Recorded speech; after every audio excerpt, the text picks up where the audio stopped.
Welcome to the Popcorn Talk Network, for the online broadcast network that features movie discussion, news, and interviews. Press 1. Popcorn Talk. We talk movies. In a world where action movies are constantly exploding at the box office, our heroes take on the monumental task of dissecting and analyzing all aspects of action movies to truly understand what it takes to make a great action film. Ben Bateman, Andrew Guy, in a Popcorn Talk Network exclusive. This is Action Movie Anatomy. What's up, everybody? How you doing? I'm Ben Bateman. You're joining us for Action Movie Anatomy on Popcorn Talk, the online network devoted to movies and all things movies. I am joined by Andrew Guy. Hello. And our special guest today, Miss Roxy Stryer. Hello. Happy to be here. Thanks for having me, guys. Of course. Absolutely. So we are an action movie show. This is the second episode. We're super excited to be back. And we tackle action movies, what we consider to be classics that fit into one specific category defined by 5 rules. Number 1, the movie was released after 1981. Rule number 2, the movie is driven by a political, military, or police figure. Rule number 3, the hero always plays by their own rules. Rule number 4, there is at least one explosion. And lastly, rule number 5, the hero and the villain are always the smartest people in the room. Now, you can obviously sort of take some of these rules open to interpretation. If the villain is an alien that doesn't speak, you have to bend the rules a little bit. But today's movie, Edge of Tomorrow, which was eventually renamed Live, Die, Repeat, which is maybe the title you know it as, is definitely a movie that fits into the category. So the first thing we're going to do for you guys is we're going to roll the trailer. Because we feel the trailer is very important. We want you guys to watch it, and we will then react with our first thoughts. And the trailer is just excellent. I'm going to tell you a fantastic trailer. Yes, I love it so much. Yeah. It's going to sound ridiculous. But the longer I talk, We have to find the key. Let's let Tom do the Tomming. Oh, I'm sorry. It was actually pretty good, Tom. It's not bad. I might have done once or twice. I don't know. He doesn't practice it every day. I like to feel it building up. It's very intense. I'm going to be honest, I've probably watched this trailer like 100 times. Like, it's one of my all-time favorites. It's a good one. I have a couple problems with it, though. I watched it 5 times yesterday. We did a lot of work prepping for the movie. It's kind of creepy sounding. Alright. It is. invasion will fail. So, we'll talk about all the elements of the trailer. Settle down, boys. Settle down.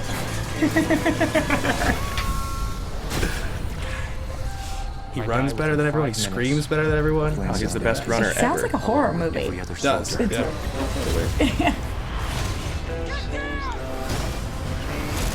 How did you do that? How did you do that? Come on! This is all just audio, by the way. This is because this happens to you. You wake up and you knew it was just going to happen. Right. Right. I knew it. So I do think that this is where the trailer gets a little worse. Yeah, I mean, the Falls off. you got a lot of the great lines in the first half of it. Yeah. Because it's an extended trailer. Yeah. I do remember watching this trailer in theaters, though, and like my mind was a little bit blown. I think I was a little bit like, Keep wow, coming here like and I'll train you. they're giving Tom Cruise the rope to do a $175 million action movie right now. I was like, I didn't think he was that bankable anymore. Are you kidding? That he was bankable? Oh, I guess he hadn't done. He had a long stretch there where he wasn't making a lot of money on his movies. You think about the movies that came out before this, like, I hadn't been excited about a Tom Cruise movie in a long exactly. time. Jack Reacher was the last thing to come out for this. I wasn't even excited about this movie before it came out. Really? Yeah, I wasn't. It definitely was. But I think he's kind of grandfathered himself in, though. Like, he'll always be bankable. I think he'll be 90 and he'll be bankable. He's like Aerosmith being able to sell out concerts. Like, Yeah. Or Bon Jovi. That's probably a better comparison. Strangely enough, one of my all-time favorites. No way. What are you not telling me? A lot, Ben. Boom. Dark in a few hours. And curl up by the fire and open a bottle of wine. That's the best. I think she's talking to me. I think she is, too. So we can definitely all just like hold our love for Emily Blunt. Well, we'll get there because I'm pretty sure that's what we're all feeling right now. Oh, yeah. So initial thoughts, guys. The reason we wanted to show the trailer here first is because we really feel that this movie in particular, it's such a good trailer and it tells so much about the movie. You got to think, had you seen this film without the trailer first, what would that be like versus kind of knowing the premise? Because we'll get into sort of what the movie's all about. But what do you guys think first about the trailer and then about the movie? Well, it's interesting. Like, I have this friend that refuses to watch movie trailers, and I think that's absurd. That's one of my favorite things about movies is the trailers, because there's some that are so good out there. You know, Godzilla, Dark Knight, Edge of Tomorrow, that just like you're like, I need to see this movie. Right. In this case, since it was originally called Edge of Tomorrow, not Live, Die, Repeat, I think if you didn't ever see the trailer and you went right into watching it, you'd be like, holy crap, did Emily Blunt just die? Right. Did Tom Cruise just die? We're 10 minutes in. Yeah. You know? So I think in this case, it would add to the movie to not have seen the trailer.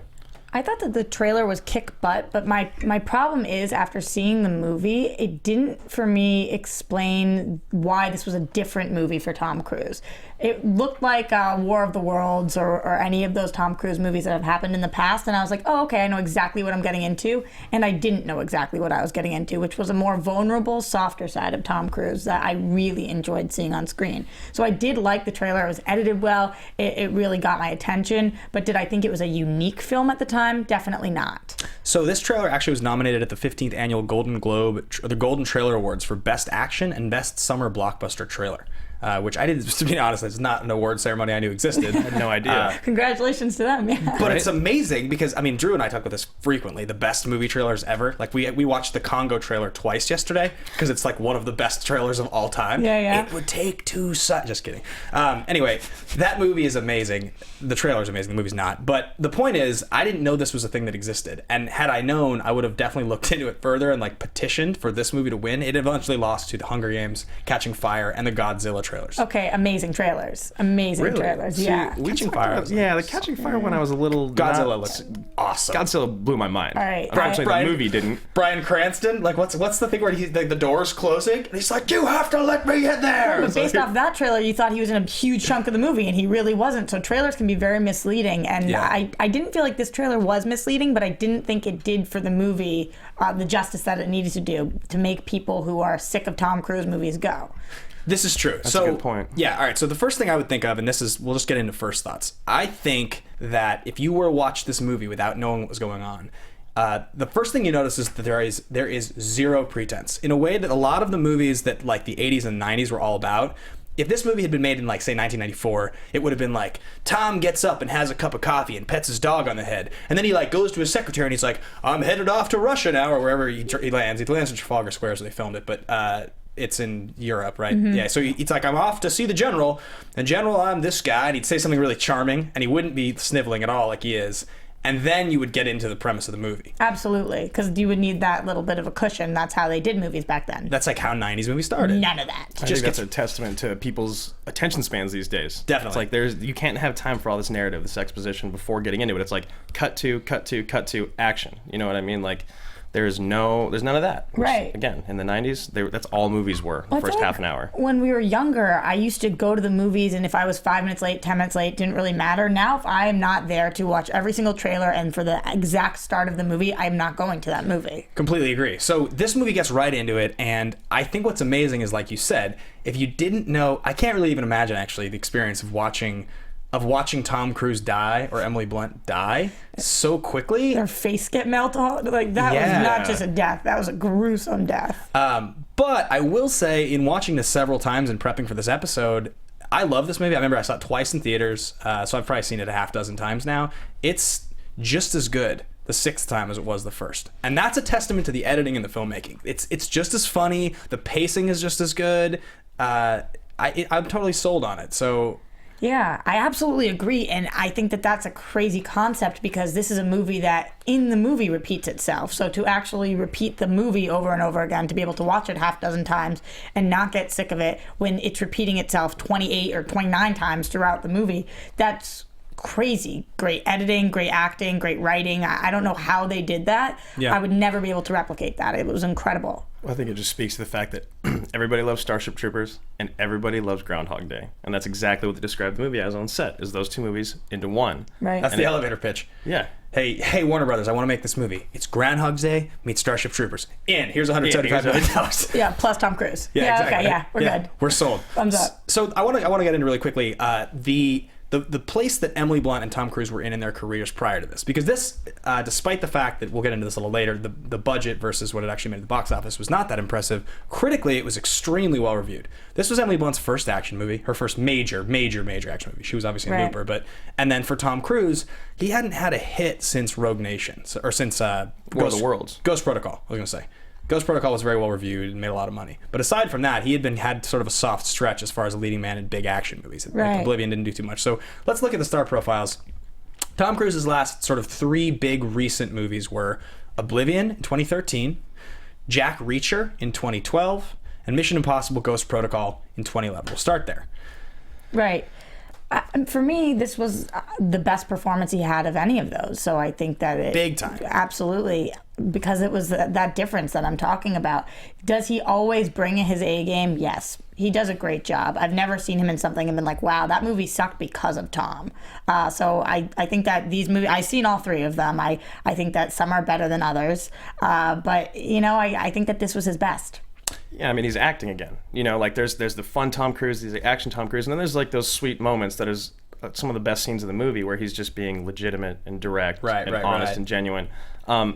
I'm actually slightly embarrassed to admit I never saw Oblivion, and I think it's like one of the only Tom Cruise movies in his whole filmography that I have not seen. I'm going to jump on the train with you there because Tom Cruise is one of my all-time favorite actors, and I missed Oblivion. I even saw Night and Day, and I didn't see Oblivion. I mean, that's... What do you mean you even saw Night and Day? That's a phenomenal movie. I have not seen Night and Day. It has one phenomenal Cruise scene for anybody that has... There's the scene where the airplane is going down, and like Cameron Diaz has gone to the bathroom, and she's coming out. She doesn't know that Tom's just like kicked everyone's ass, and he's sitting there as the plane is going down with no pilot, holding like 2 drinks, and he's like, little problem I gotta tell you about. It's like you're like Tom Cruise. Yeah, perfect. But I like that the we've seen Night and Day and we haven't seen Oblivion, and hers is the exact opposite. Yeah, well, great. Yeah. I think that just shows how awesome I am, and my test. No, it really speaks to you guys and your dedication to Tom Cruise, I guess. I should have seen Oblivion. I always intended to. I just never have. I just feel like usually at the start of a film, Tom Cruise is so full of himself, the characters he's playing. Yeah. It's like, yeah, I can do this no matter what it is. Totally. In this movie, we start and he is shaken, has no idea what to do, and is blackmailing people, and it's awful. He runs into the chair on the way out of the office. Yeah, he's so like he's great so, at it. He's fumbling around. Yeah. He's a weasel. He's scared. He's, Right. he's conniving. So we get to see that character arc, which is amazing, and I don't feel like it's always there in his roles because that's not the point of a lot of his movies. But this one it was. So Jack Reacher, Oblivion, Mission Impossible. So Jack Reacher was, I think, a movie with some polarizing opinions. It's a movie that has some really great moments, but overall is pretty comical, and it's kind of in the vein of old school action movies, which is very difficult to do in 2012, which is I think why Edge is so good, is because it takes the old cliches and the old genre and it kind of turns it on its head in a lot of ways. Right. It had a 62 on Rotten Tomatoes. So Reacher, you're talking about? Yeah. Yeah. It's fine. Reacher's actually written and directed by Christopher McQuarrie, who wrote this movie as well as Usual Suspects, which is his most famous writing credit. But I wasn't that impressed by Reacher. I mean, I think we'll probably do it on the show at some point, would be my guess. Why not? Because it is a legitimate attempt with an A-list star at doing an old school action movie. Yeah. For sure.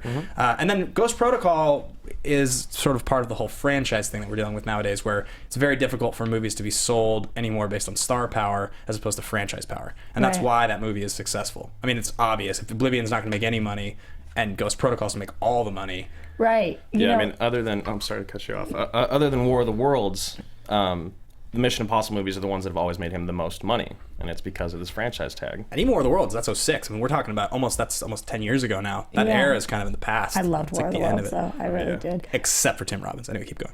What I was going to say about Mission Impossible 3 is the fact that it got a 90-something on Rotten Tomatoes, a 93, but from the audience it got a 76. You're talking about 4, right? Mission Impossible 4.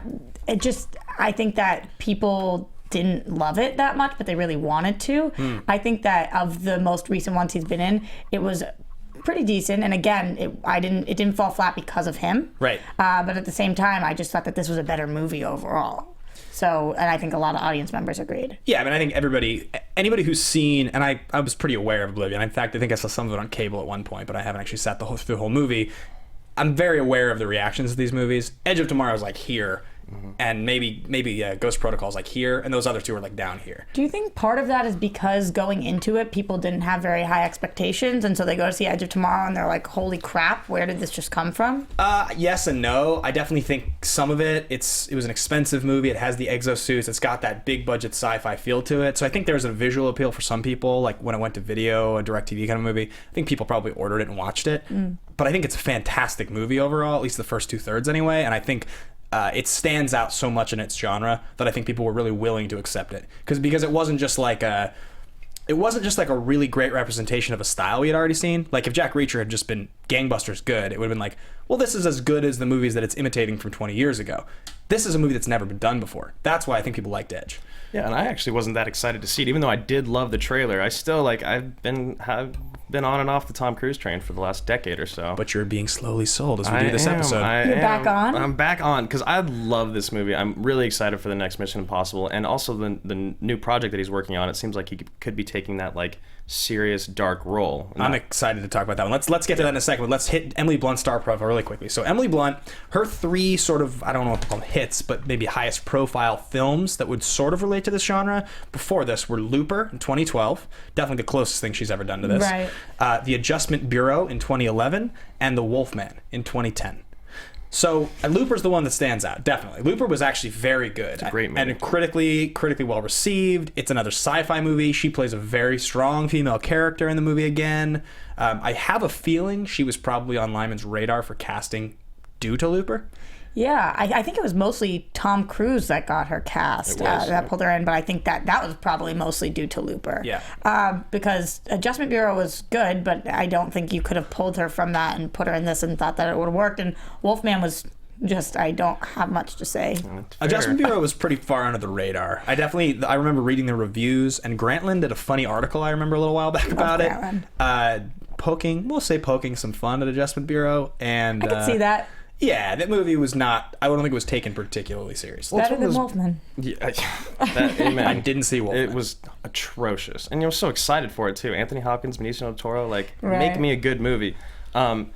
With The Adjustment Bureau, I had no interest in seeing it all, but I'd actually heard pretty positive things from most of my friends or people that had seen the movie. So I'm interested to see it, but I definitely don't think that that's where they wanted to get Emily Blunt from, was from that specific movie. Sure. So, obviously, Wolfman and Adjustment Bureau were not big money makers. Looper, I think, did quite a bit better at the box office than they were expecting, just because it was critically well reviewed, and you had like Willis in an interesting role. Joseph Gordon-Levitt's very popular. The interesting thing when you look at these two actors and you look at the movies they've just been in, Blunt's really on the rise. She's really on the rise in her career right now, and Cruise is transitioning into the next phase, I would say. This is him being convincing as an action star. You know, an action star who sort of looks like he's ambiguously in his late 30s or early 40s in this movie. I think that's kind of the role they're trying to sell. Maybe 41. But Cruise himself, I think he's around 50 or just over now. I think he's over, yeah. They actually rewrit part of the script to match his age once he was cast, because originally it was Brad Pitt. Yeah. And then they wanted to get Ryan Gosling. Right. And then once Tom Cruise signed on, they're like, okay, we need to make a few adjustments in the script. And him being older is it's so much better, really. Right, and I thought he played pretty young too, and it didn't seem like there was a huge gap between them, when in actuality there's a very large gap between them. So it's interesting because she's transitioning sort of into a role in her career where she can be almost like a Julia Roberts mid-career, sort of, where she could be sort of on the Oscar train in the next few years, whereas Right. Cruise is almost transitioning, what you're expecting, into like the early stages of early 80s Paul Newman, or like late 70s Paul Newman. That's like sort of what you could expect from him. If he can do it properly, it'll be that kind of thing. Well, maybe he'll get on the Oscar train too then. Yeah, exactly. The most interesting part about her to me was the fact that previous to this movie, she turned down 2 Marvel roles, 2 huge action star roles. One of them as Black Widow, and the other one as Peggy. She's in Peggy Storm. Yeah, exactly. And she turned both of them down, and she was very modest about it, because she didn't want to come out and say that, because it's kind of a low blow to the actors that actually get the parts. Kate Mara's doing pretty well, and she's playing Sue Storm, but No, it's Haley Atwell for Peggy Carter, not for. I thought you were Storm. talking No. about for Sue Storm. No, Sorry. no, for Peggy Carter, and the other one would be Scarlett Johansson. Right. So those would be 2 huge action star roles that she turned down for one reason or another, scheduling or whatnot. But then for her to take this role, I think it must mean she really believed in the script or something, because she clearly wanted to do an action movie, just not exactly in that 100%. world. So let's get into like sort of her involvement in the production development on the movie. So it's directed by Doug Liman, written by Christopher McQuarrie. Though the original, it's taken from a manga that was then written by a guy named Harper. Dante Harper. Who the script was sold for $1 million. $3 million. No, $1 million in 2010, and then they sold it again later. For $3 million. Yes, for $3 million. So he's like a developer guy. He's a writer, but he doesn't have any major action movie credits on his roster. Right. So this was a big moment. And the whole adaptation, obviously, like we said, Brad Pitt was cast in 2011 before Cruise was brought on for the role. But it's interesting to look at Liman and how Lyman ended up the guy that's directing a $175 million action movie.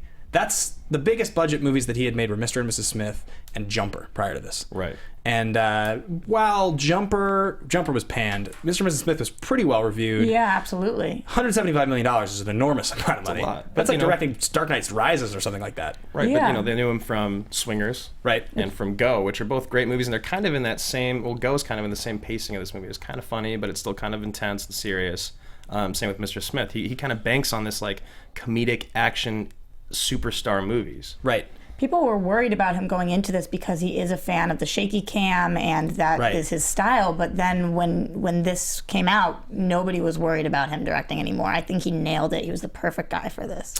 Yeah, so this is sort of funny. There's a phrase thrown around called Lymania that people use with him because he's notoriously difficult to work with. I like that. Yeah, so Born Identity went, I think, about $15 million over budget. Mr. and Mrs. Smith went about $24 million over budget. There's stories about Lyman and just sort of like, there's like ghost stories about Doug Lyman. Things like him keeping his crew late while working on, I believe, Born Identity to light a forest in Europe so he could play paintball. That's a true story, apparently. Wow. He was so far over budget for Mr. and Mrs. Smith.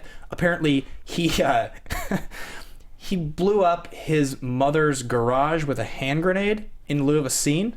This is another story I heard. You think he asked mom for permission? Now, I'm not going on record saying that any of this is necessarily true. Maybe Right. some of these things are No, I would have to believe it because I've watched a lot of interviews with him, and honestly, he's in his own little world sometimes. People will ask him questions. He doesn't care whatever you ask. He's just going to answer whatever he wanted to talk about. Like, he does not care. So I could see him being in his own world. And he's on record as saying, you can't threaten me by taking away my career. I made a movie for $200,000 Swingers, which was very successful and I Right. very much enjoyed. I'll go back to doing that if I have to.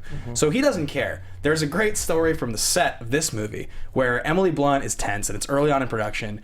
And apparently she looks at him and she says, relax, I've never made a movie like this before. And he yells back at her, neither have I. I love that. Everybody Instills confidence. But here's my favorite part of the story. You have terrified Emily Blunt. You have Doug Lyman, who's like, everybody's like, you've never what? And then Cruise jumps in there and he goes, wait, stop. I love that you just said that. I want to see you work through this problem. This is interesting to me. And I'm like, everything about this is just amazing. Tom Cruise is amazing. Doug Lyman, Emily Blunt. It just blows my mind. Tom Cruise is just the man in this movie. That's what that means. Did you know that he threw a $100,000 after party for the movie that he didn't even attend because he was still working on the end of the film. He was still shooting. He's like, here's $100,000. Go have fun. I'm gonna finish the movie. I gotta say, I don't think I would ever do that. I would just say, hold off, guys. I gotta push it back. I really want to come to my own after party. Like, $100,000 party? I'm there. Cruise has been said in his interviews that he likes to be shooting one movie and then working on prep or production for another at the same time. He doesn't Right. take breaks. He went directly from Oblivion straight into filming this. less than a week. Yeah. It's absolutely insane. That's just how he is. But he still manages to be the most positive person on set all of the time. Emily was talking about how during one of the dropship scenes when they're standing and they're in those huge uniforms and she was sweating and it was tight, she was miserable. She turns to him and she was like, "This sucks," and he won't say it back. He's like, "It's okay." Yeah. She's like, "No, Tom, it sucks." Like, she tries to break him, but you can't break him. Can't break Cruise. Poor Emily, man. Wild stallion. When she first tried on those suits, I know that we talked Yeah. about this. The suits weigh like anywhere from 85 to 130 pounds, and she's a It's a small person. girl. That's her. That's yeah, it's It's her. like putting She's her on wearing- her own back. Yes. So like one of the first days she tries it on, she just broke down and started crying. She's like, I have to shoot in this for the next 5 months. Well, here's a story for you. So during filming, the original writer of the manga, whose name is Hiroshi Sakurazaka. I hope That I was said good. That No, right. that was really Killed that. That You was did. Better than I could have done. He wrote All You Need Is Kill. He went to visit the set to try on one of these exosuits. And for anybody who doesn't know, the exosuits were real. They're 100% real. No CGI involved. Yeah, no CGI. They were big metal, sometimes with foam and sometimes with other armaments to make them over 100 pounds. He shows up to set and he wants to try one of these things on. So they feature him in a scene as an extra, and he tries one of these suits. And Amazing. he's in the background. After 10 minutes of filming, he was like, I'm exhausted. I have to take this thing off. That's what somebody who's not prepared to wear these things is actually. And these Cruise and Blunt were doing like sliding jump kicks and spin moves and running. All the Cruise running scenes, that's all real. Yeah. And Blunt had a kid. Like, oh my, the way that she gets in shape is like no other, which is why I have so much respect for her in this movie. I just think she's incredible, and she looked incredible in the way that she was able to for 5 months wear a 100-pound suit. I could never do that. That's in crazy town. Do we all want to reference the yoga move? Because I think we all want to reference the That's yoga all move. I've been thinking about the whole That time. I yoga didn't even move. hear anything you said after you talked about her being They showed it in the shaved. trailer. They showed it in the trailer at least once. They showed it in the movie like 2 or 5 3 times. times. Yeah. It's like the most memorable. Like she's just, amazing. So she was out to dinner with Lyman, and she was there, and he was like, what should we do? How do we introduce you? And one of her co-stars was like, hey, do that yoga move that you do. And she was like, let me show you. Like, literally out to dinner, got down, did it. He was like, that's it. That's what we're doing. What a yogi kind of thing to do. Amazing. Unbelievable. So moving on really quickly from McQuarrie, just to wrap the writing. So this is a guy who obviously rose to prominence writing Usual Suspects. He's now sort of, he's in with Cruise because he wrote and directed Jack Reacher. He also wrote and is directing the newest Mission Impossible, MI5. That's an enormous project for him to be directing. So Cruise must be a huge fan at this point. You think that Cruise is a fan, or you think he's a fan of Cruise, or both? I think both, right? I think in the Tom Cruise world at this point, if you're like heavily involved, if you're writing and directing a movie he's starring in, I think Cruise has got to be a pretty big fan because Cruise is the major producer on all those movies now. Yeah, that is true. Even if he wasn't a major producer, he's Tom Cruise. If he doesn't want to work with someone, he probably won't be a part of the movie. Yeah, but I understand why he's a fan, though, because I'm a fan, too. Yeah. I think he's doing great. Edge is, awesome. I mean, great. Can I jump in and talk about the writing real quick? Yeah, go ahead. So we were talking about Hiroshi a little bit ago, and we talked about how McQuarrie was the real writer of the movie.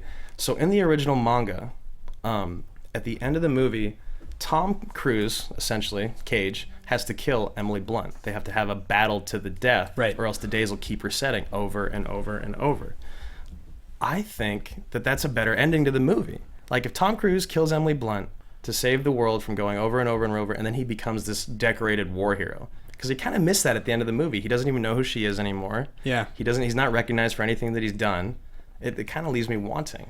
Well, I haven't read it, but I believe in it. They both are. She's still going through the same thing, and they're both going through this and resetting it every single day. So I think that the whole movie would have had to have been different for that to be the ending. Although I do agree with you that the ending did leave a little something to be desired. I don't know how he would have gotten to that place, because in this version, why would he have had to kill her? I think we're talking about a sci-fi movie that involves time travel and things that are completely unexplainable, really. Right. So I think you could have written any number of reasons that he would have had to kill her. That's true. What you would have had is a similar scene to the ending of one of my favorite films, Warrior, Tom Hardy and Joel Edgerton, the fighting movie. Do you like Tom Hardy? I'm a fan. Where the two brothers have to fight, and Joel Edgerton, who's like sort of the underdog brother, he has to beat Tom Hardy in the ring to win the money and ultimately expel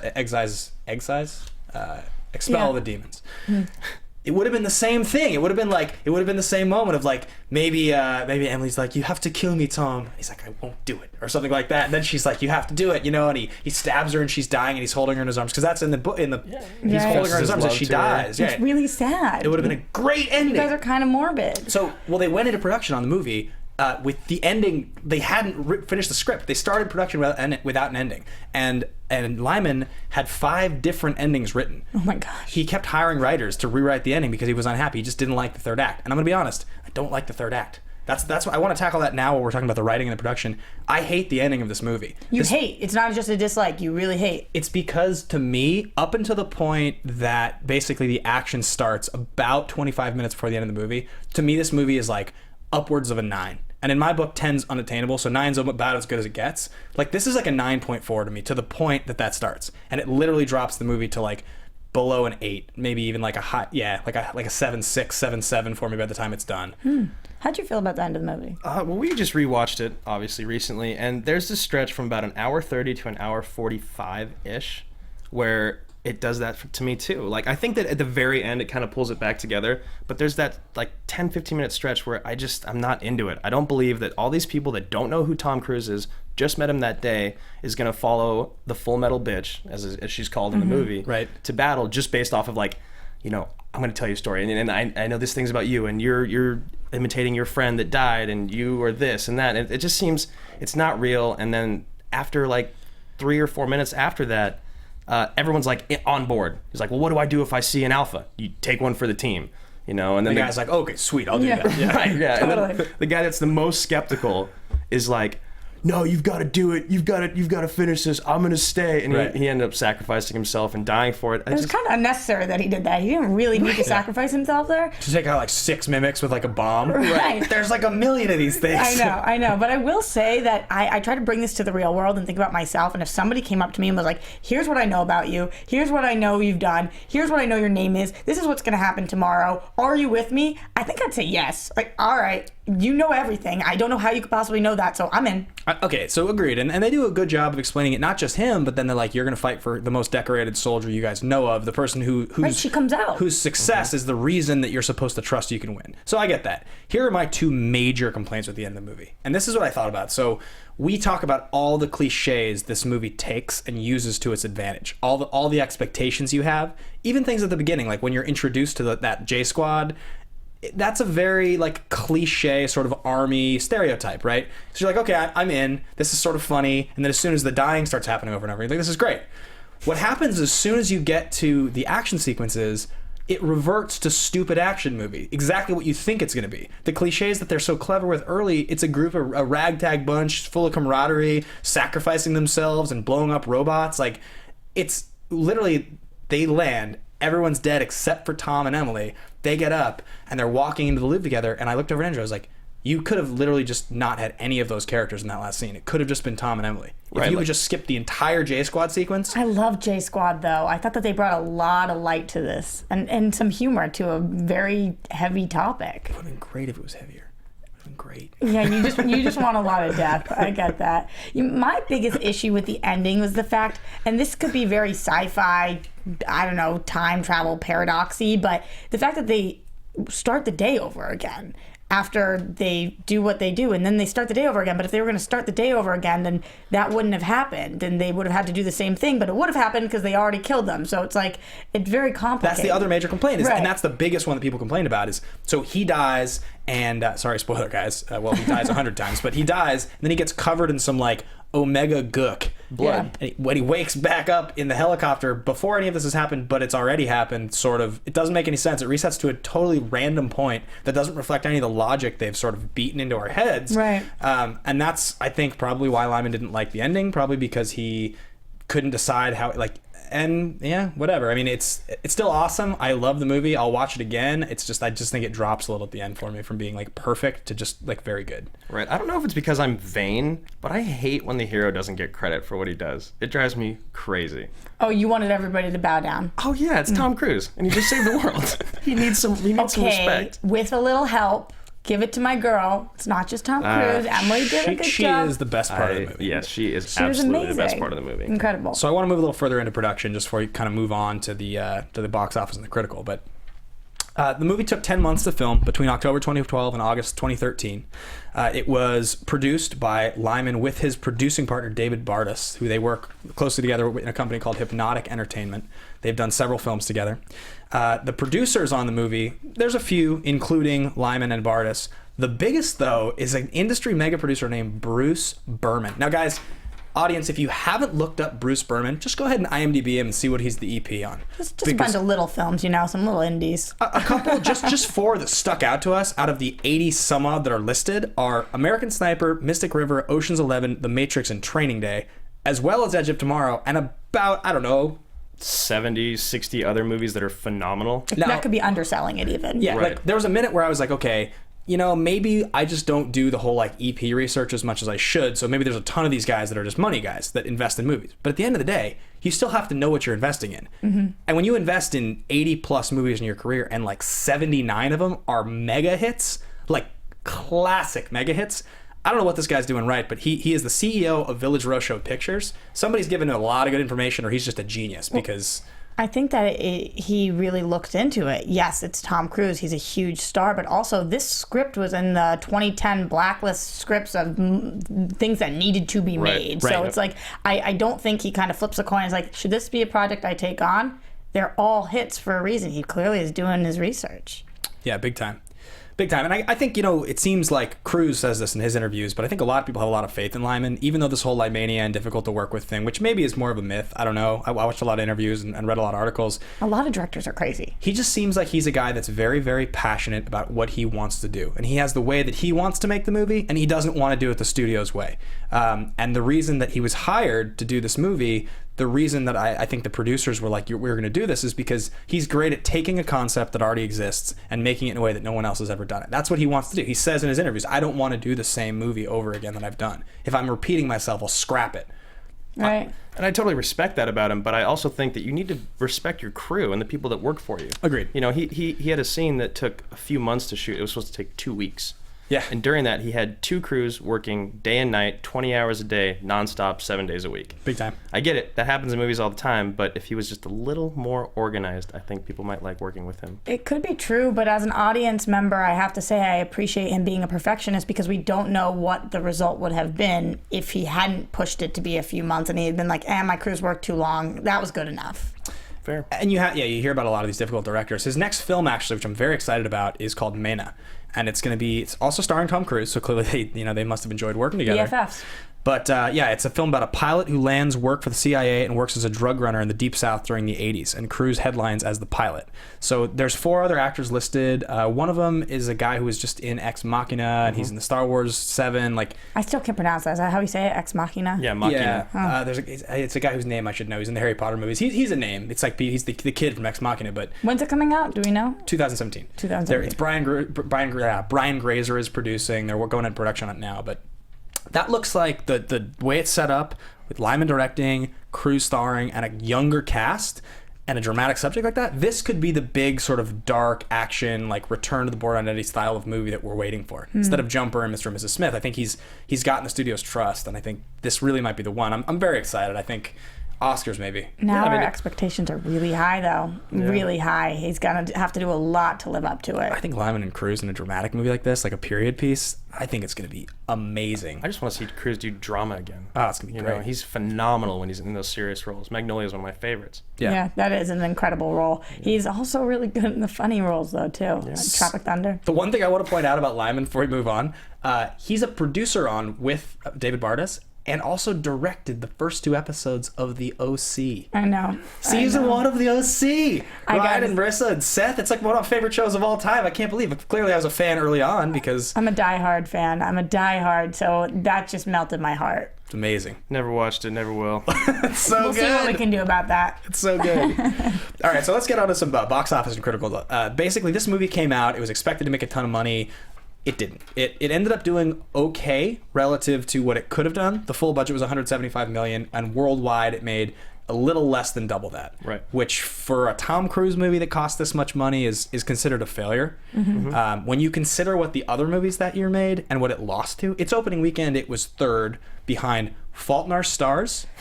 Yeah. And Maleficent. All right. Here's the deal with that. Fault in Our Stars and Maleficent were going to be 2 of the biggest movies regardless. So I don't think that this was smart planning on their part. Yes, I guess that they would be different audiences somewhat, but I think it was just too many people going to the movies that weekend to see. It was Maleficent's second weekend. I was going to say, it was Maleficent's second weekend. That's tough. That's really tough. I don't know. And Fault in Our Stars got a lot of like teen girls going, and that isn't They're this. the juxtaposing audience. Yeah, I don't know. It's hard to say. I think that a huge part of the reason this movie didn't do so well, and this could just be ignorance, but it's about the title and how they changed it halfway through, and people don't even know what this movie's called, and it was really confusing. And Live Die Repeat could have been a better name from the start, but they didn't want to do that. I really think people got confused. Well, they actually renamed it because of how poorly it did in the box office when it was going to DVD. They're like, we need to do something that's going to get more hits on this on the internet, whatever it is, sounds more appealing. And this was his first movie that even made, and it just barely made $100 million domestically since War of the Worlds. Yeah, so if you look from 2000 to 2006, Cruise starred in 7 consecutive blockbusters, and the standard definition of a blockbuster being $100 million domestic. After 2006, he has not had another $100 million movie aside from A Ghost Protocol, which, as we said, the franchise kind of sells that. Mm-hmm. So that's almost a decade worth of movies. And it's not like Tom hasn't been working. He's been working the whole time. There was the fiasco, though, and this is a big part of it, I think, and that's sort of, he's on the upswing now. There was the Scientology / Katie Holmes fiasco in 2006. So on the press tour for War of the Worlds, there was it's not like he hadn't been a Scientologist. People knew he was a Scientologist. He just very openly talked about it and was on television promoting the movies and just was sort of willing to go in detail about it. There was that video that went online that people got all crazy about, him just explaining, the car thing, right? Mm-hmm. I understand. I understand people not liking him as a person and then not wanting to see his movies and having that translate. To me, he's such a strong, talented actor that unfortunately I don't even see Tom Cruise when I'm looking at it like that. So I don't particularly agree or believe in what he believes in, but I think he's really talented. Well, there was a public perception thing because there was a combination of that video, the getting together with Katie Holmes, Oprah jumping on the couch incident, which people just got, for whatever reason, really up in arms about Tom Cruise. And so this is on the press tour for War of the Worlds. They just thought he was crazy. Right. I think. Like, Scientology was like this up-and-coming thing. He was like the first big superstar to kind of sign on to it and advocate it, that like talk about it publicly. Well, right. Exactly. Obviously, other people have been part of it. But it was just a rough little patch in his career, I think. And so Lions for Lambs comes out after that in 2008, and obviously that's a really weird movie to come out next anyway, because it's slaughtered in the box office. It's like a political drama kind of with Redford and Meryl Streep, but it's like really not a Tom Cruise movie in the traditional sense. At which point he's then sort of started the Reclamation Project with Valkyrie, right? Which is actually a pretty good movie, I think. McQuarrie wrote that as well. Yeah, McQuarrie wrote that one as well. Yeah, absolutely. I just think that it's hard. It's hard when you are in this age of social media and all of these things where we can see you as a person all of the time. That didn't used to be. We didn't know that much about all these actors behind closed doors. Now we do, and it affects their careers. Big time. So this movie ended up, I wouldn't call it a flop. I would call it lukewarm in the end. If you double your budget and you're making upwards of $150 million profit, the studio's not happy. They're not completely crushed. Right. For how good this movie was, it should have done better. Should have done way better. I mean, it was amazing. In comparison, this was the 33rd highest grossing movie of 2014 worldwide. 33rd. Maleficent was 4th. I have a graphic I want to put up on the screen really quickly, which shows the top grossing films of 2014 worldwide compared to the top grossing films of 1994 worldwide. And the reason I want to do this is because in today's media market, you don't see films mostly sold by their stars unless they're part of franchises anymore.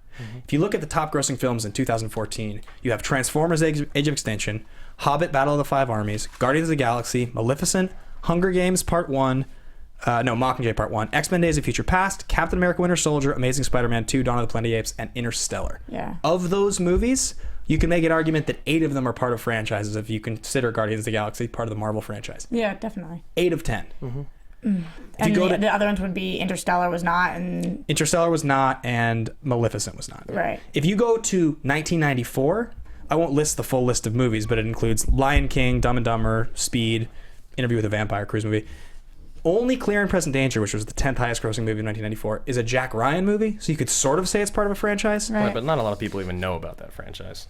Ultimately, it's not at all. It's that's 20 years, and that's an enormous difference. Right. It's the direction that we're going in film. I mean, it's got to be a franchise, tentpole, massive thing, and that's just how things are working right now. For better or worse, it's kind of like Get On Board, which makes me wonder about this movie and if there would ever be more and a bigger franchise going on. Yeah, absolutely. I think the other thing that's interesting about this is Cruise at some point in his career would have been considered for the starring role, and let's just list these movies, the 2014 list. Transformers, the Mark Wahlberg role, Cruise would have definitely, he could play that now.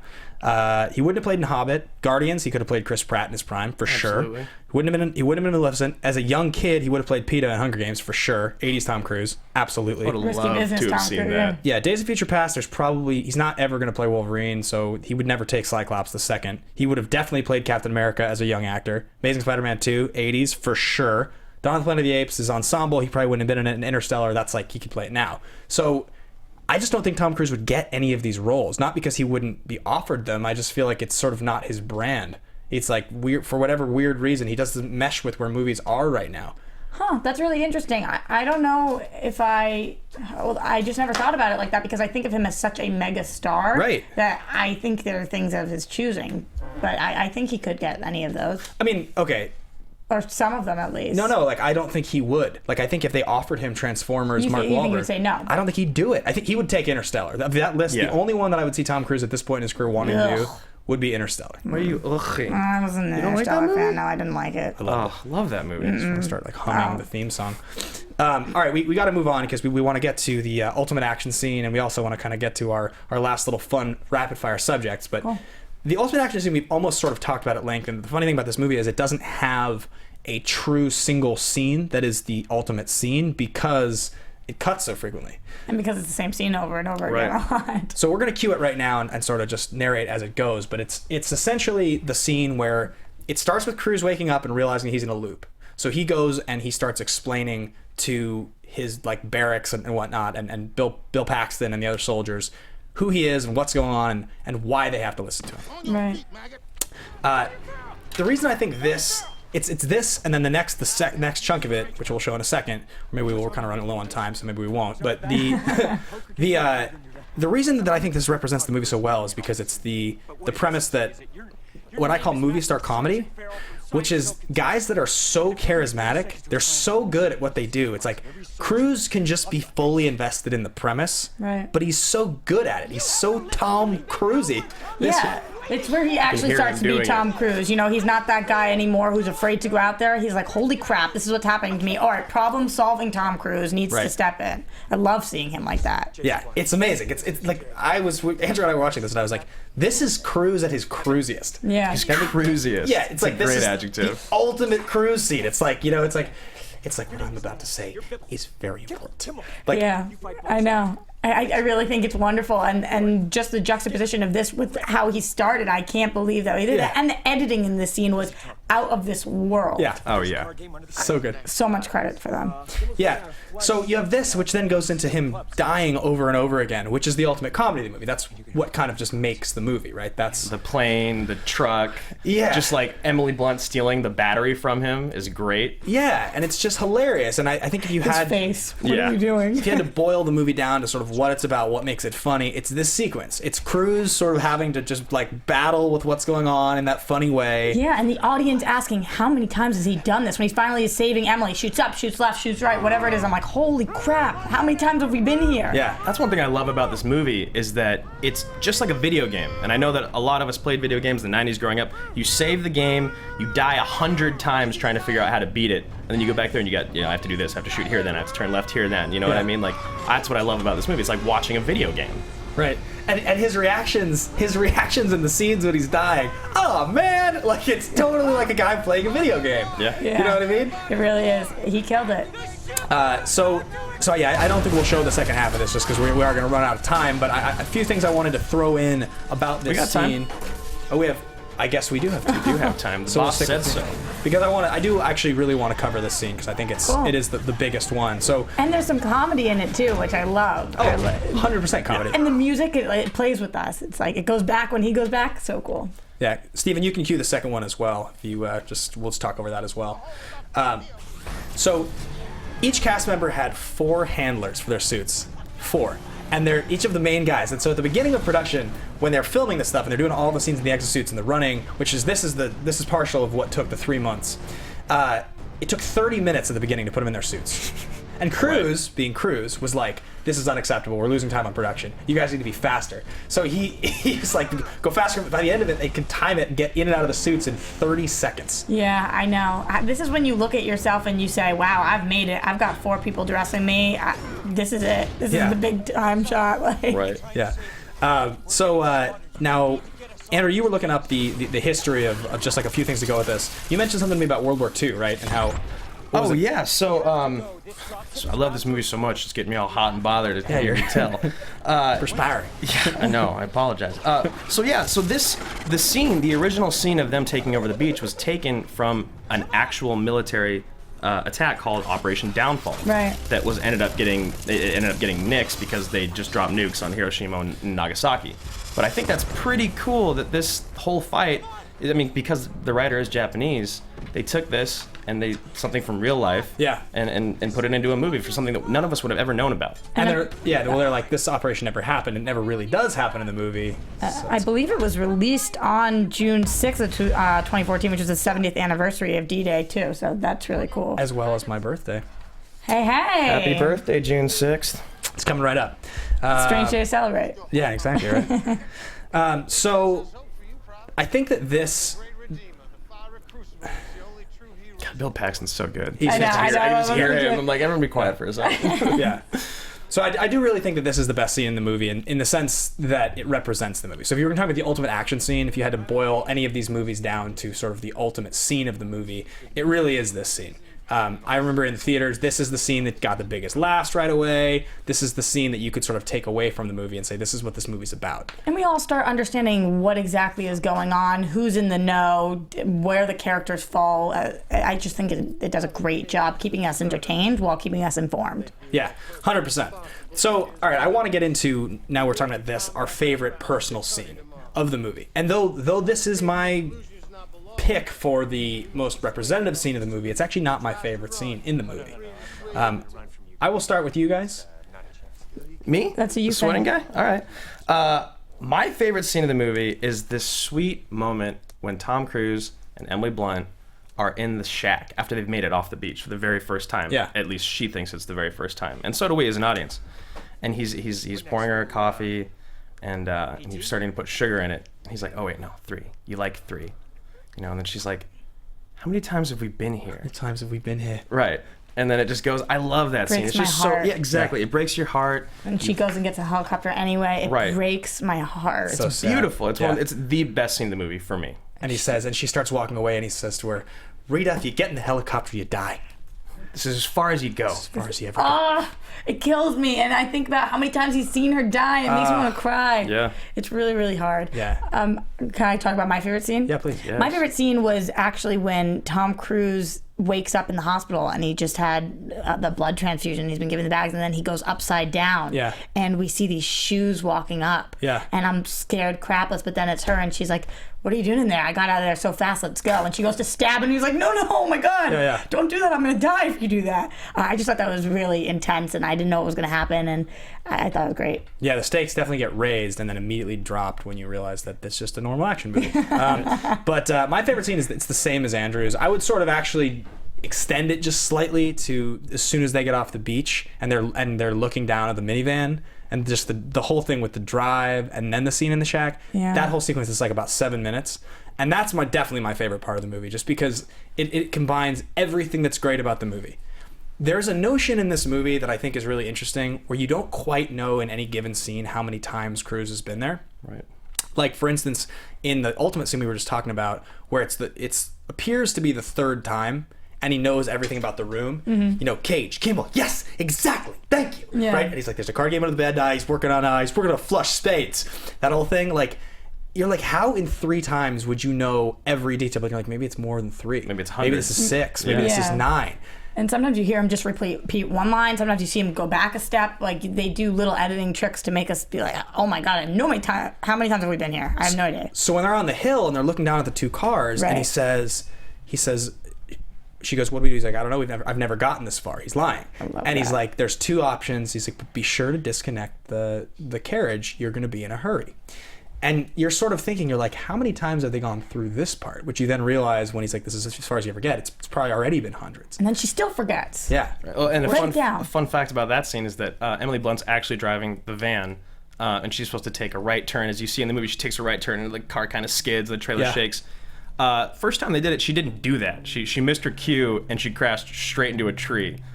And she thought it was hilarious and terrifying at the same time, but she was scared first because she's like, oh my God, did I just kill Tom Cruise? She looks over and he's laughing as well, which is just great. Because you can't break him. You can't break him. He's still laughing. You got him in a car accident. He's still laughing. Amazing.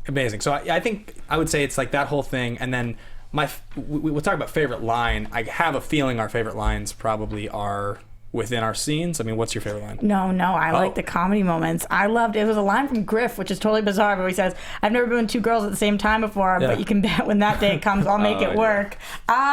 Rolling on the floor, like almost pissed my pants. I don't know why I thought that was the funniest thing I ever He's heard. got the Australian accent, which just makes it great. Oh, yeah, Yeah. it's I've excellent. been with 2 girls at the same time before, but you can be sure I'll make it work. And like, how does that relate to him about to lose his life because he doesn't know where the safety is? Yeah. Like, what? Amazing.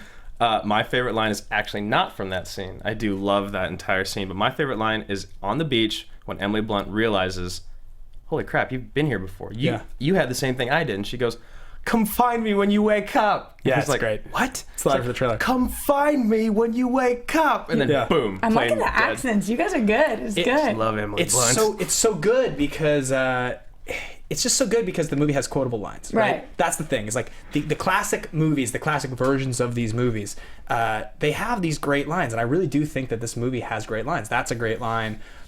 I would actually go as far as to say the one line I already used from that scene, which I think is great, when he says, "Read it, read it." I love that, but actually, the trailer to this movie has lines from the movie, but they're said in a different manner than they say them in the actual film. And I was surprised at this the more times I watched the movie, because in the movie there's a scene where he's talking to the general once they get in his office. He says, "General, I'm going to tell you a story, and at first it's going to sound ridiculous, but the longer I talk, the more rational it's going to appear." In the trailer opens with, "I'm going to tell you a story. At first, it's going to sound ridiculous. Oh, slow down. It's just so much more The epic, longer I you know? talk, the more rational it's going to appear." And to me, Brilliant. that's my favorite. Great performance. Thank you. I You're appreciate it. welcome. I've never done that before. That's my favorite, I think, is the trailer version of that line. It's either that or also in the trailer when it's, "The invasion will fail. We lose everything." I love both of those lines. They're two of my favorites. So that would be my favorite scene and line. Yeah. So we do a thing on this show where we rank the heroes and the villains on the all-time list. This is a difficult one because it's brand new. It's very difficult in retrospect to be able to rank. So I'll jump first on this one and just say, I don't think that Cruise as Cage really ranks on the all-time hero scale. And the villain, they're robots, so it's difficult. What I will say is on the female villain, or the female hero scale, it's so recent, and it's a trend we're just starting to see more of in movies now with female heroes. Aside from like Linda Hamilton and Sigourney Weaver in Terminator 2 and the Aliens franchise, you don't see that many that are famous. But in terms of what I can remember seeing, she's a top 10 for me. She's so good in this. Absolutely. I completely agree. She's amazing. She's right up there with any of these action stars that like Zoe Saldana or Angelina Jolie or Halle Berry, any of them. I think that she crushes this role. And like you said, there's not that many people to compare her to from the past. There's only really in the last 10 years been this kick butt woman.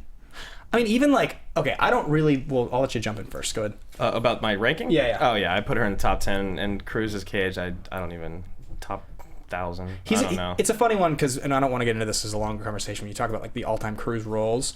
It is a really unique Cruise role, so it's definitely worth considering. And we may sort of think about this in the future as like this great action lead because it's such a unique lead. But for right now, it doesn't rank for me. So you think that this character himself, Cage, is like a very memorable Tom Cruise character? Like when you look back at his career, you'd be like, oh yeah, Edge of Tomorrow, Magnolia. Yeah. You know, you think it's one of them? Well, I've had the Sky. conversation a couple times recently about top 10 Cruise movies and then top 10 like cruisiest Cruise. And I think this is like a great example of like a very unique interpretation of Tom Cruise in a movie in this great way though, because like we said in that scene where he's like, yes, exactly, and he's basically just doing the scene from Jerry Maguire except in this movie. Is that the cruisiest Cruise, Jerry Maguire? No, that's close to That's it. pretty dang close. Jerry Maguire's really cruisy Cruise, yeah. I mean, there's a few that Cruising I can think all day. of. Yeah, he's just cruising. Yeah. For the record, guys, I have this idea. It's called Cruising for a Week. I'm just going to, for 15 seconds, I have this, like, I think it's hilarious, the idea that, like, basically everything Where's Tom he going? Cruise says He's tried this before, is the by most way. important thing in the world, right? Right. He basically is like, Roxy, if you don't do the show with me, you're going to die. That's, like, essentially what Tom Cruise sounds like. Absolutely. So And I would have say this- yes, okay. I have this premise that if you were to go around for a week and you just dress as myself, and every single interaction that I have with anyone, I just speak like Tom Cruise. It is great to hear you say that. Everything I'm doing, whether I'm working at a restaurant selling a burger, whether I'm picking a buddy up, taking him to the airport, whether I'm being like, Andrew, we have this afternoon, we have to work on our outline. You would end up on top. Well, my question is, like, Don't encourage him, please. I think if you had somebody like film you, go around with you as like a crew the whole time, and you could cut together like this hilarious 5-minute doc, I think it would go viral in a second. I think if you really did it and you like framed it cruising for a week, I genuinely think that I could do it. More importantly, I think your life would be in great shape. People believe you. People buy if you talk to them like that unflinchingly. Oh, incredibly convincing. I've tried this. Oh yeah, you end up with a model, a millionaire, big house, totally. Ben, I think you should convince people to rate and comment on iTunes with that voice. Oh yeah, Oh no! Steven with the segue. Gotta do it. All right, here we go. I'm on the spot now. I'm gonna give my best. Guys, I want to talk. I'm gonna tell you a story. It's about something called iTunes. We need your help. We need you to rate and comment and subscribe on iTunes, YouTube, and SoundCloud. It helps us do the show.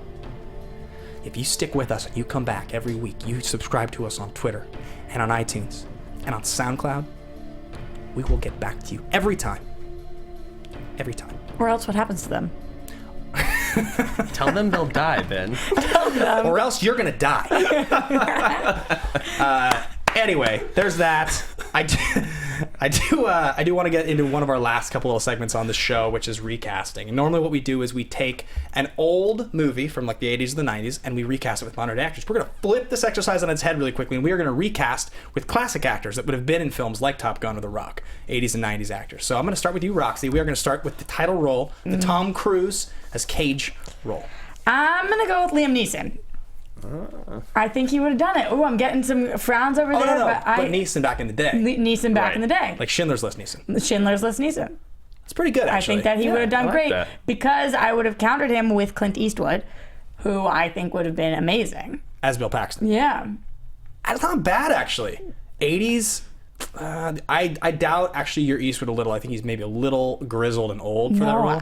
Not back then. He would have been 60. He would have been great. I think he would have. Yeah, you're talking like Perfect World Eastwood. I'm talking about Perfect World. These people at their primes, 'cause Unforgiven some of them Eastwood. are in the 80s and 90s, kind of crossing over a little bit. It depends on what year my movie's being made, but I think they've both been knocked out of the park in their prime. Unforgiven Eastwood's pretty grizzled. All right, so who's your He's Emily Blunt? amazing. And then I have to go with Charlize Theron. I think she's the most talented person of all time, and I think she's got sex appeal and grit, and she's a rock star. She would be a young... She would have been young. Yeah, she would have been young. But you're young if you're in the military, usually. I think that it depends on who you counter her with. As long as it's like a 20-year gap, then she would have been okay.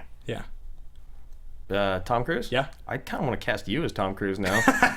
So him 20 years You're ago? a little too young, though. You'll be like 6 at the time. So I actually went with one of my favorites, and I know one of yours, Mr. Patrick Swayze. It's my all-time favorite. Absolutely. It's one of the few people that ranks above Cruise for me. He's got swagger. He's got swagger. He's the Swayze. Everyone would have went to go see that movie because he was in it. Yeah, like Point Break era Swayze is like amazing. Like you almost can't think of a guy from right around that time that had the swagger that Point Break era Swayze had. Like he was just rock solid. Mm-hmm. As long as we're going dancing after. Yeah. All right, so Emily Blunt. Emily Blunt, I actually had Charlize Theron as well. I love her. She's gorgeous. She's a great actress, and I don't think she would have been too young because she is in her 40s. What movie did Charlize Theron do in like the early 90s or even the mid 90s that you can think of as a reference? That's what I'm trying to remember. Well, it's not even that. It's just what she's done since then that I know she would have been able to tackle it. Exactly. Like even when she goes balls to the wall and does Monster or something like that, whatever role she takes on, she nails. So. It's really interesting. All right. And she's athletic. Yeah. You saw Aeon Flux, right? And she's gorgeous. Yeah, gorgeous. I've actually parked her car before. I had an internship a few years ago where I was working at a sound studio recording space, and Cool. she came in and I met her, and she was really friendly. We talked for like a bit of a minute, and then they were like, "Hey, can you go park Shelley's car in the lot?" And she gave me her keys. It was a sweet Lexus. It was I was great. going to say, what kind of car is it? Okay. She's my favorite It's like actress of 4 all years time. ago. I'm so jealous. Yeah, she was very tall and beautiful and incredibly intimidating. So what about you, man? Who'd you cast? Well, you have to be Paxton first. Oh, you want me to? Oh, I actually went with R. Lee Emery. He's a great. Emery. Yeah, he's Full Metal Jacket. Okay, he's yeah, the yeah, guy that's yeah, always yeah. yelling at everyone. Love the smell of napalm in the morning. Yep, Yeah. exactly. Arlie Emery. Yep. Okay. I went with as Tom Cruise, and this is gonna be kind of a shift, but we were talking about him so much. I don't think there's anybody. Well, there are other guys, but I went with Denzel. 90s Denzel. Yeah. I think like Crimson Tide Denzel. Yeah. I thought about it too. Yeah, because he had the sex appeal also, and he could, yeah. He does the whole how many times have we been here with deja vu, and he's very good even see it. even later. I would go with Sandra Bullock. Yeah. Speed era Sandra Bullock. Especially because what we've seen her done since, we know she got the chops. Yeah, she totally does. Yeah, I think like a combination of She's a good one. a combination of her physical appeal and her mannerisms from Speed and The Lake House would make for a perfect combo. The Lake House, produced by Bruce Berman. And then lastly, I'm going to go with Paul Newman as Bill Paxton. Because in Color of Money in 86, he looks a little old. They cast him to be a little old in that movie because he's supposed to be Eddie Felson. But I think if you just dressed him down a little and made him a little younger as Bill Paxton, I think he could have gotten away with it. Yeah, you just did a really good job casting director, Ben. Thank you. That was pretty good. I like those three. I'm really surprised none of you said Jeff Goldblum for the role of Tom Cruise. Well, yeah, Jeff Goldblum, the Fly era Jeff Goldblum is Tom Cruise. That would have been good. Or Incredibly striking. we should actually definitely think about the recast Jeff Goldblum exercise that we did with Cage, where we see if we can dig up some old audio tapes of his auditions. I'm sure they're out there. Lost audition tapes. Oh yeah. All right, guys, we are almost wrapped up today. I wanted to talk lastly about what would happen. What would happen if you were to cast Nicolas Cage in the role of Tom Cruise? That's something we're going to be doing weekly, a Nicolas Cage discussion. Or a Tom Cruise discussion, but it's a Tom Cruise Because movie. Cruise is in the movie. For Right? a little background, are you guys big Cage fans? Huge. Oh, absolutely. So my trifecta, my trifecta all time is Nick Cage, Tom Cruise, and Patrick Swayze, but in the reverse order of Swayze, Cruise, Cage. That's my three favorites. In fact, if we could ever get any of the three, except God rest his soul, Patrick Swayze, either Cage or Cruise on the show, it would pretty much. amazing. You could get, that, or you could, if you could dig up getting Swayze, then that would be really, really a miracle that you Dig up getting Swayze. I love it. I didn't know how else Love to phrase it. Yeah, I'm digging a hole for myself right now. So do we think? Okay, current Cage, there's not a chance No. in my mind. Sorcerer's Apprentice Cage? Maybe. No, I'm joking. I think you got to start to reach further back. No, you got to go way back. I Have do. Cage do I this. think that the Rock era Cage, if they made this movie in the '90s, it would have been a completely different movie. But I think Rock era Cage could have done it. He would have been too young. No. Rock era Cage, they aged him significantly a couple years later when he plays Memphis Reigns and That's right. Gone in 60 Seconds? Is that it? I'm not gonna do the voice. Yes. I don't think he would. I don't think it would have been as good of a movie. I don't think it would have. Definitely would not been as good of a movie. The point is just, could he have done it or could he not? He could do pretty much anything. He could fly. So I think Face Off era, Con Air era Cage. I would believe his ability to do it. There's those sweeping scenes of melancholy where he frowns and Gone in 60 Seconds, the sweet camera sweep where he's frowning. He's like, my brother's in trouble. Those scenes where I'm like, man, you throw the right music, you give me the exosuit. The slightly balding, that's just the slightly. But I would want Con Air era Cage hair, Sorcerer's Apprentice Cage hair. Couldn't do it. It would be too absurd. it would be absurd. Your guys' Cage is Keanu Reeves. That's how I feel about Keanu. Oh yeah, huge Keanu. Yeah, that's how I feel. invasion will fail. Yeah, it would have been a little monotone, but Keanu Hardball would have done a great job with this. So Hardball era. Yeah. I got a question for you guys. Yeah. What do you think? How do you think the movies would have done if you replaced Tom Cruise with Matt Damon and switched with Elysium and Edge of what you're Tomorrow? saying. So you take Tom Cruise, put him in Elysium, and would that have made that movie not as much of a flop, and vice versa? No, Elysium would have flopped exactly the same, and this movie probably would have done slightly better. Really? Yeah, definitely, because everybody loves Matt Damon.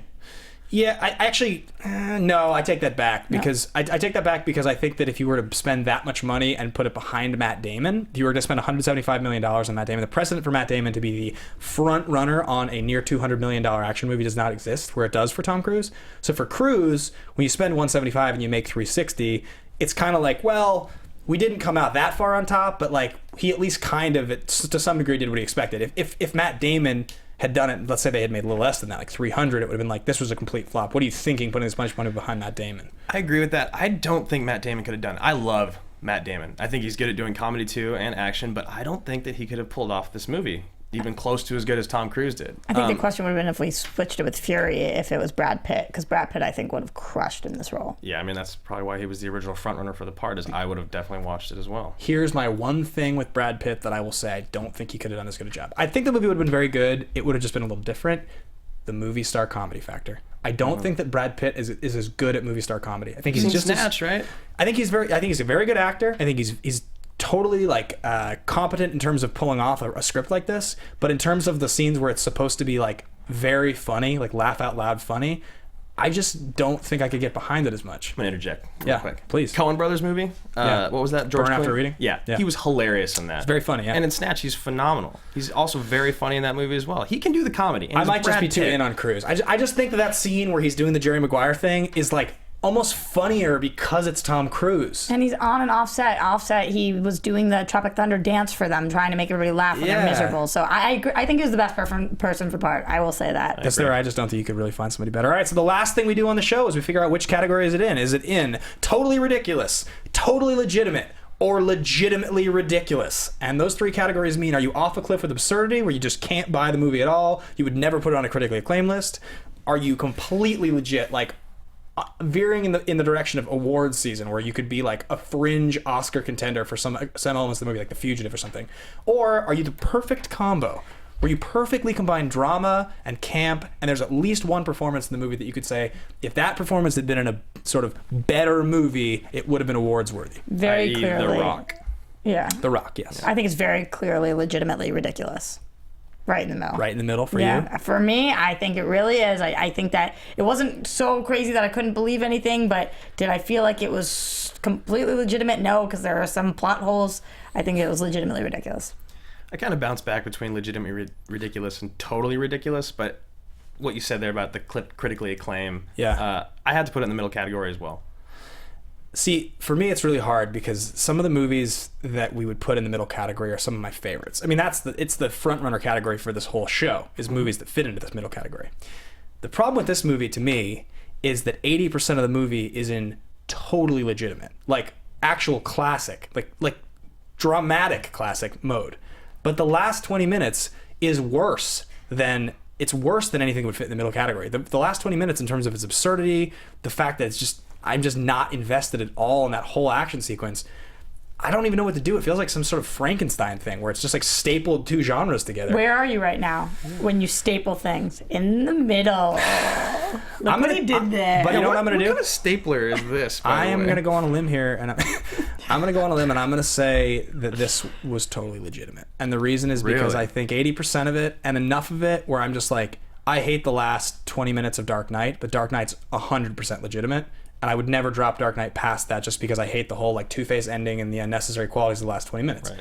To me, Such a different show. Oh my gosh. Right. We gotta debate that. I love this movie to death. The fact that I can watch this movie 6 times and I'm all in on a dramatic level and a comedic level every time. I don't feel like I'm watching something stupid. This movie is totally legitimate. Really? It's over 80% I for just me. can't do it. That's how I feel. Yeah, Okay. well, fair enough.